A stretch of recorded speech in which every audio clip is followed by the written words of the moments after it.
미래창조과학방송통신위원회 정조위원장을 맡고 있는 박민식 의원입니다. 오늘 아침에 통신시장 경쟁 촉진 당정협의 결과를 말씀드리겠습니다. 아시다시피 지난 5월 19일 가계통신비 경감 당정협의를 실시하였는 바 그때는 통신비를 데이터 요금제로 전환하여 통신비 인하를 유도하였다라고 하면은 오늘 당정협의에서는 이동통신시장의 경쟁의 틀을 구조적으로 개선하는 방안을 통해서 가계통신비 경감은 물론이고 이동통신시장에도 새로운 활력을 불어넣기 위한 대안들을 집중적으로 모색했습니다. 첫째, 경쟁 촉진 방안입니다. 이른바 제4 이동통신 진입, 즉 신규 사업자 시장 진입 기반 조성을 마련하겠습니다.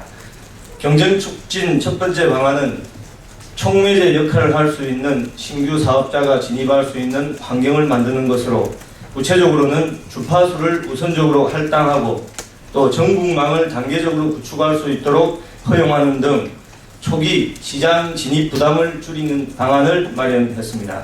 다만 신규 사업자의 시장 안착이 실패할 경우 이용자 피해나 투자 매몰 등 막대한 사회적 비용을 초래할 우려가 있으므로 엄격한 심사를 거쳐서 재정, 기술적 능력 등을 갖춘 사업자가 있는 경우에 한하여 진입을 허용하기로 하였습니다. 둘째는 알뜰폰 활성화 방안입니다. 반값 통신이 가능한 알뜰폰이 이동통신 시장의 실질적인 경쟁 주체로 성장할 수 있도록 활성화시키기로 하였습니다. 알뜰폰 사업자의 경영 여건 개선과 저렴한 요금제 출시를 위해 도매 대가를 인하하고 전파 사용료 감면을 1년 연장하는 한편 부족한 온라인 유통망을 보완하기 위한 온라인 판매를 종합 지원하는 알뜰폰 포털 사이트를 운영 등 다양한 내용을 추진하겠습니다. 다음으로 규제 합리화 부분입니다. 첫째, 소매시장 요금 인가제 개선입니다. 정부에서는 규제 완화 차원에서 지난 25년간 유지되어 온 요금 인가제를 폐지하고 모든 사업자에게 신고제를 적용하되 시장 지배적 사업자의 지배력 남용과 요금 인상 가능성 등 부작용에 대해서는 부작용 해소 이후 효력이 발생하도록 제도를 보완하자, 이런 방안을 제시하였습니다.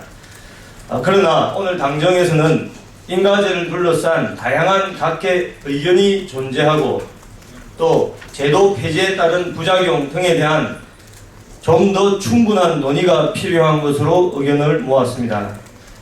당정은 규제 합리화 차원에서 정부가 제시한 안에 대해서 큰 틀에서 공감했으며 향후 공청회와 입법 과정에서 각계각층의 다양한 의견을 수렴하여 바람직한 방안이 입법되도록 노력하겠습니다. 마지막으로 도매시장 제도 정비입니다. 시장 지배력 견제 및 다수 사업자의 소매시장 진입 촉진을 위해 도매시장 제도를 정비하고자 합니다.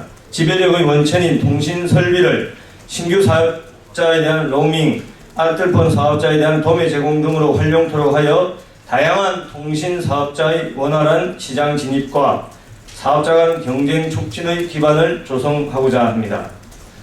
오늘 당정 협의를 통해서 마련된 방안들이 사업자 간 경쟁이 보다 활성화되어 통신 요금도 시장 자율적으로 인하되면 물론 투자와 혁신이 확대됨으로써 사물인터넷, 핀테크 등 새로운 융합 산업과 혁신적인 서비스를 촉진하는 등 이동통신 시장에 새로운 성장 동력을 창출하고 시장의 파이도 키워서 ICT 산업 발전에도 기여할 것으로 기대합니다. 이상입니다.